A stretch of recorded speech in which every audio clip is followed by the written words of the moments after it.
OK, bonjour. Donc, ça fait longtemps qu'on ne s'est pas parlé. On va commencer le chapitre 4 aujourd'hui. Et là, c'est comme des notions pratiques sur la DFT. Donc, notions pratiques.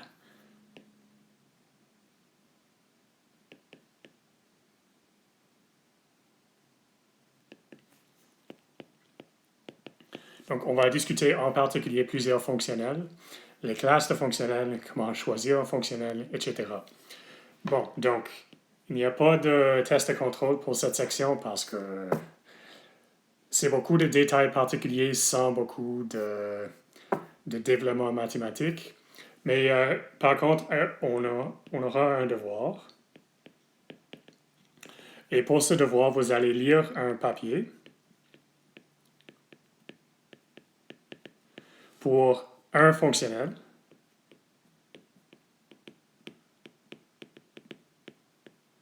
OK. Où est-ce qu'on trouve ces papiers-là? Je vous dirige à le site web de Gaussian.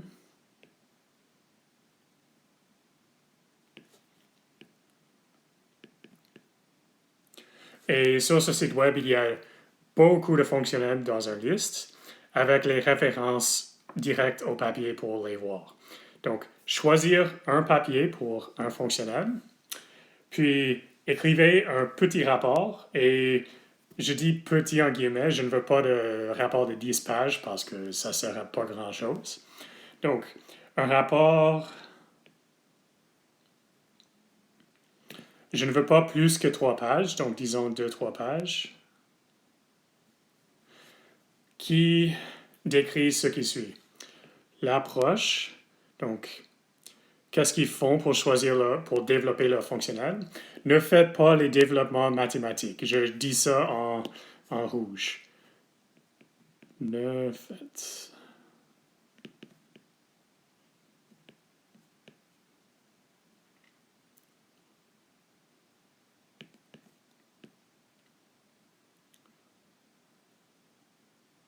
OK, il y a plusieurs raisons pour ça.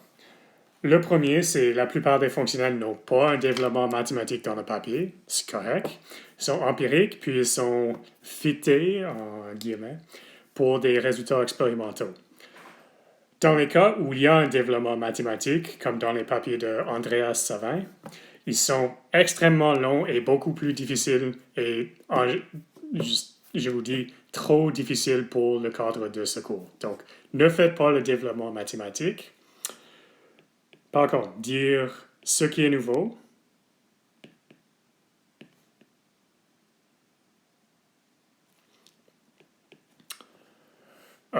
comparaison avec autres fonctionnels,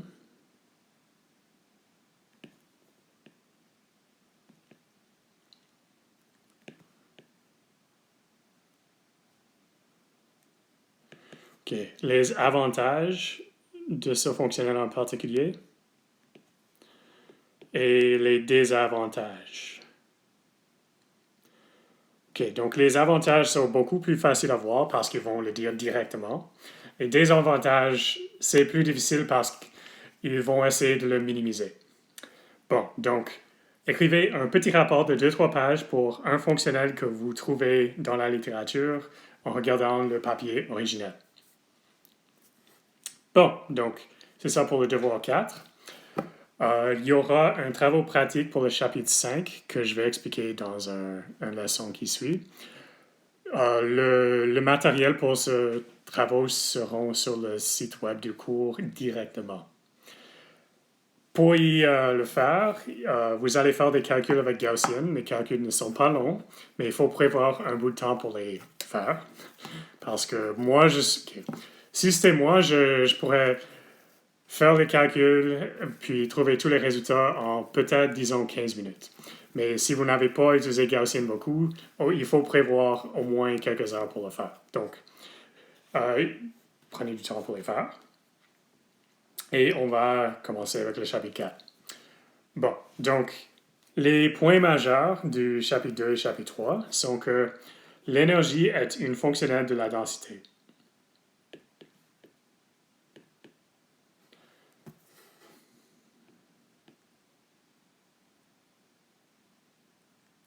OK. Donc, qu'est-ce que ça veut dire? En particulier, ça veut dire que si on sait la densité électronique, en principe, on peut calculer l'énergie comme une fonctionnelle de cette énergie. En pratique, c'est extrêmement difficile. La preuve d'existence, c'est Orenberg-Kohn. Et comment est-ce qu'on écrit cette fonctionnelle-là? Ça, c'est le problème de la fonctionnelle de la densité. Donc, en particulier, l'énergie, si on essaie de l'écrire comme une fonctionnelle de la densité, c'est une intégrale sur tout espace. Donc, de la bonne pratique, les étudiants en physique ne vont pas aimer ça. Quand on a une intégrale, on écrit la variable avec laquelle on prend l'intégrale directement à côté de la signe pour que ça ne soit pas mélangé. Donc, on prend l'intégrale avec dr de la densité fois V externel. OK, c'est quoi V externe? C'est la somme des contributions de tous les noyaux. Donc, les charges positives qui forment le background qui interagit avec la densité électronique qui a une charge négative. Bon, donc on a cette contribution qui est facile à écrire en termes de la densité, plus une fonctionnelle qui est la fonctionnelle Orenberg-Kohn, qui est en principe une fonctionnelle de la densité, qui est inconnue. Bon, donc on peut décomposer cette fonctionnelle-là un peu plus. Donc on va la décomposer à une contribution cinétique plus une contribution interélectronique. Bon, et en principe, on le décompose un peu plus. Donc, J, c'est une forme qui est vraiment connue et classique et facile. On va le voir. Plus ce qu'on appelle tous les effets d'échange-corrélation. Bon, donc, J, c'est une intégrale classique. Et comme je n'utilise pas chaque jour, c'est certain que je vais faire une faute peut-être. Non, je l'ai écrit ici. Donc, J, c'est la répulsion. C'est l'interaction classique entre deux densités de charge. Donc, en particulier, c'est 1,5. Le facteur 1,5 est là parce qu'on ne veut pas compter la même chose deux fois. Fois une intégrale. On prend l'intégrale avec dr1 puis dr2. De la densité au point 1 fois la densité au point 2 divisé par la distance entre les deux. Donc ça, c'est une interaction Coulomb classique de deux distributions de charge. Okay, en principe, c'est la même distribution de charge à deux points. Et je vais juste l'écrire, c'est interaction. Et qu'est-ce que je veux dire par classique? Il n'y a pas d'effet quantique ici. C'est vraiment un calcul qu'on fait avec un quantité qui est classique.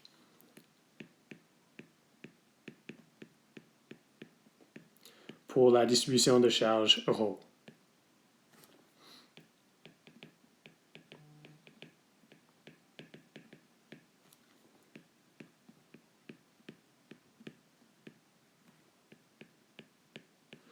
Bon, donc c'est probable que vous n'avez pas vu ça, mais c'est assez facile à voir comment ça devient le résultat qui est familier. Si on a un montant discret de charge, donc on a des charges discrètes, comment est-ce qu'on calcule l'interaction? C'est 1,5 fois la somme des... Il faut prendre une double sommation d'une charge QA, QB,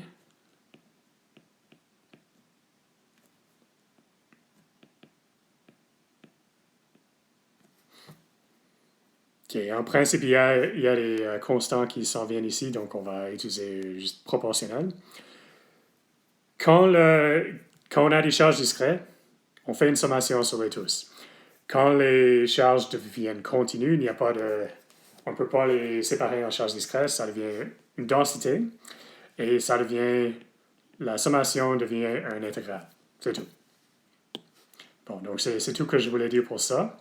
Donc J, ça c'est connu, ça c'est correct. En principe, c'est une approximation qu'on écrit comme ça. mais c'est une forme qui est connue. Les problèmes sont EXC, et puis T. Pourquoi est-ce que T c'est un problème? C'est juste l'énergie cinétique. L'énergie cinétique d'un électron est vraiment connue et facile. Le problème est que, c'est quoi l'énergie cinétique d'une densité? C'est pas facile. Donc, il y a des formes qui sont approximatives. Le premier s'appelle Thomas Fermi.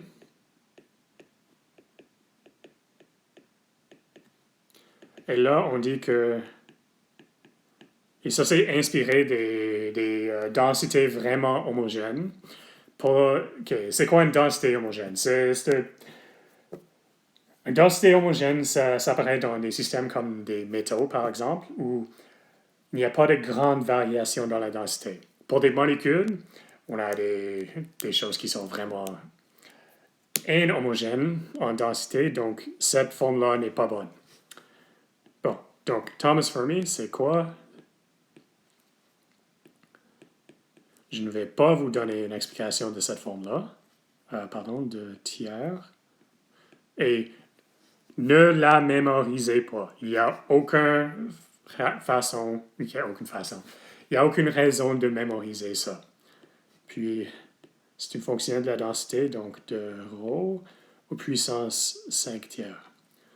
Donc, pour des densités homogènes, c'est correct.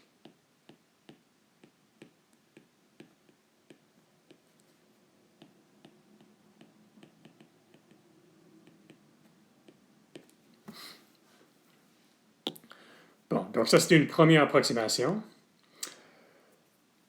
Une deuxième approximation, c'est Thomas Fermi plus quelque chose d'autre. Donc, on a une correction qui vient de...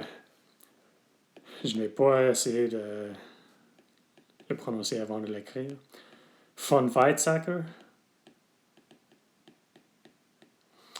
OK, et c'est une deuxième approximation, donc c'est Thomas Fermi plus ce terme-là.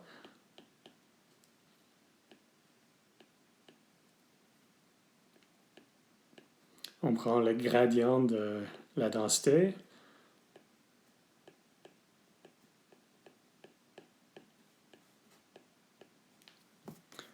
Donc ça, c'est une deuxième approximation. J'ai vu des troisièmes approximations, mais on ne va pas les discuter, parce que les gens ne l'utilisent pas. En général, la question de la densité cinétique, l'énergie cinétique d'une densité électronique est une question ouverte.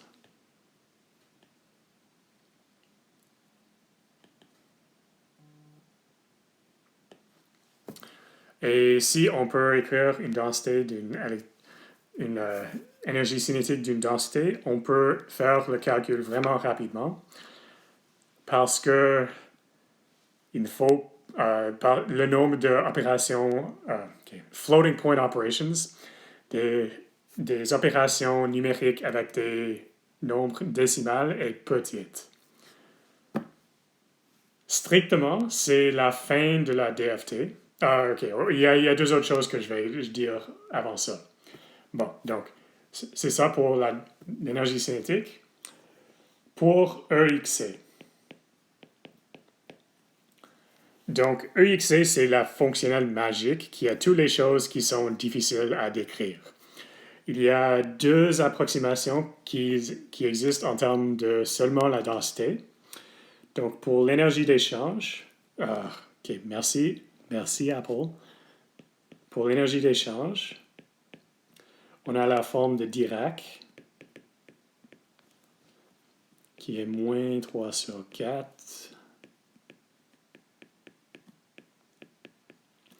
OK, d'où est-ce que ces facteurs viennent? Des intégrales qui sont compliquées qu'on peut évaluer exactement.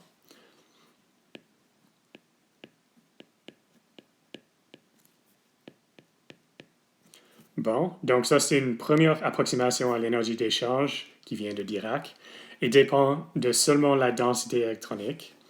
Ensuite, pour la corrélation, on a une forme du Wigner. J- Oh, c'est pas bon que j'ai dit ça.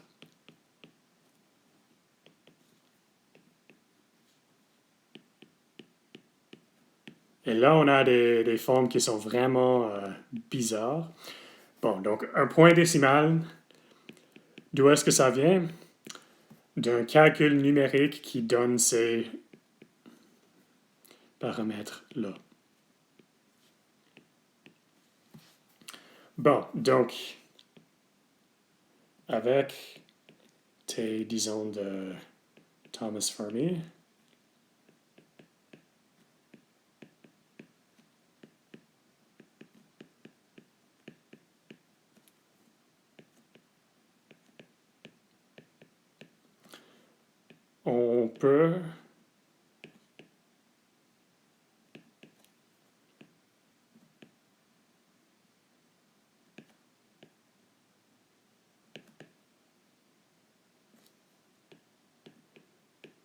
on peut essayer de paramétriser la fonctionnelle de Hohenberg-Kohn.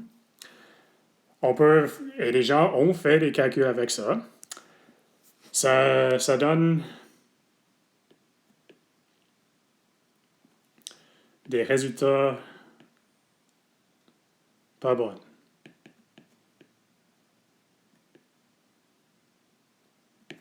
OK, il faut qualifier ça. Qu'est-ce que je veux dire par pas bon? Les résultats qu'on veut pour prédire une réaction chimique, on veut voir une précision à la troisième décimale.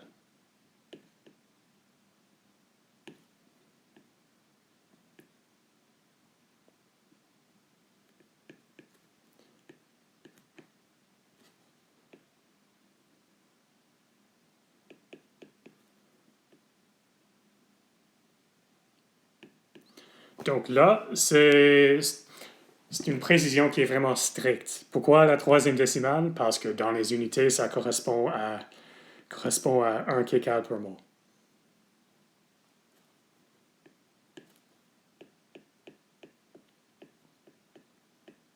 Qui est un montant d'énergie important dans le labo.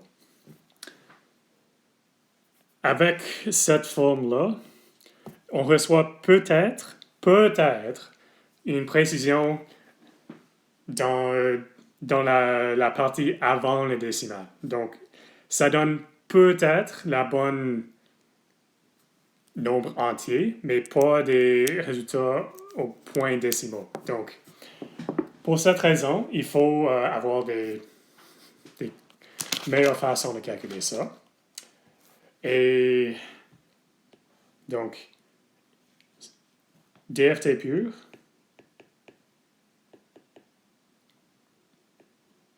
donc en termes de seulement la densité, ne donne de résultats acceptables.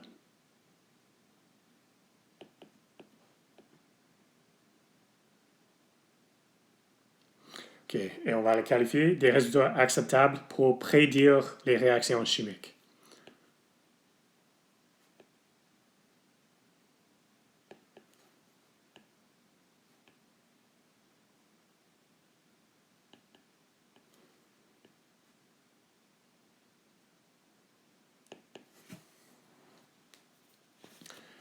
Bon, donc, les calculs de DFT qu'on fait ne sont pas des calculs de DFT purs. On introduit des orbitales, et c'est pour ça qu'il faut spécifier des orbitales quand on fait les calculs de DFT. Avec ça, on peut calculer une énergie cinétique, puis on peut préciser ce qu'il y a énergie, échange, corrélation, etc.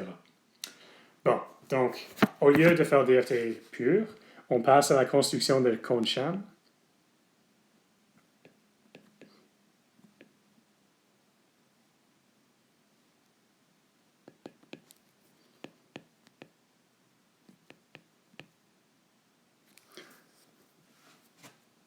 Donc, qu'est-ce que ça veut dire?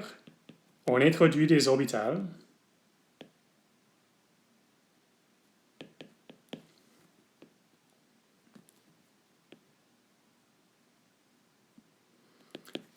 Qui reproduisent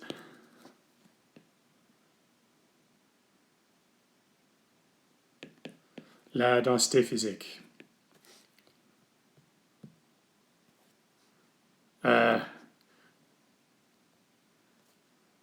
ce que je veux. Ah, c'est déjà là, OK. Oublie ça, désolé. La densité physique.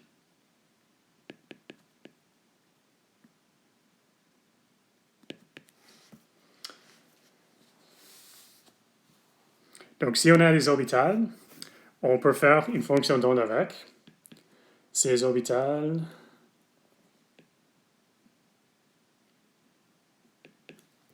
OK, donc c'est quoi un orbital? C'est une fonction d'onde pour un électron.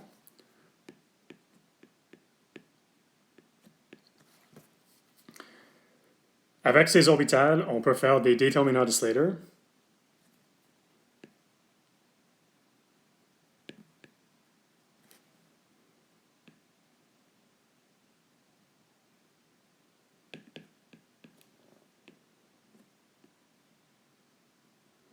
Okay, je vais écrire un déterminant de Slater comme un phi majuscule, qui est une fonction d'onde pour n électrons non interagissants.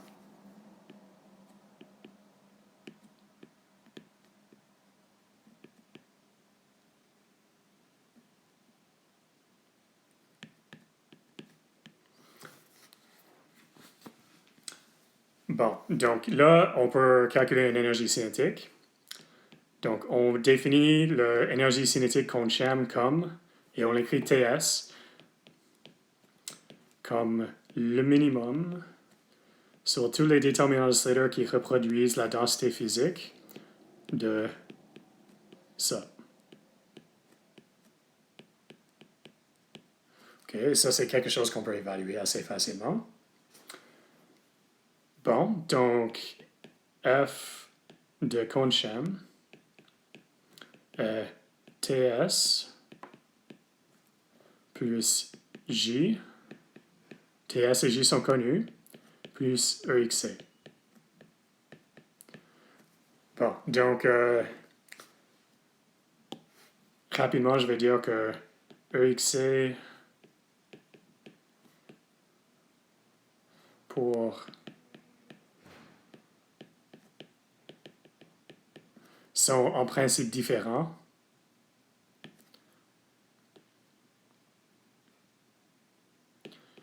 Pratiquement, ça ne fait aucune différence parce qu'on n'utilise jamais la forme pour HK et on peut oublier ça. Le point est que EXC contient des corrélations qui viennent des choses qu'on manque dans TS. Bon, donc J, j'ai déjà écrit. On peut définir EXC directement en passant l'incertitude à une autre chose. Donc c'est défini comme 1/2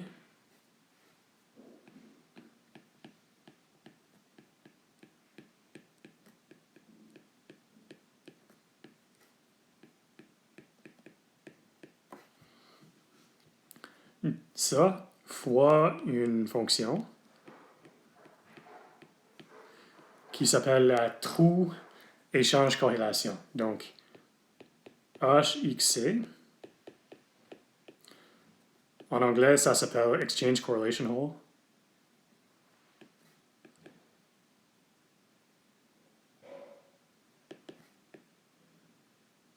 Donc, trou d'échange corrélation, si vous voulez. Et c'est ça qu'il faut modéliser. Donc, qu'est-ce que HXC représente? La diminution de probabilité d'avoir un électron à R1 étant donné qu'il y a un électron à R2. Donc, c'est une forme en particulier. Et toutes les approximations physiques et pratiques sont en effet une approximation pour HXC.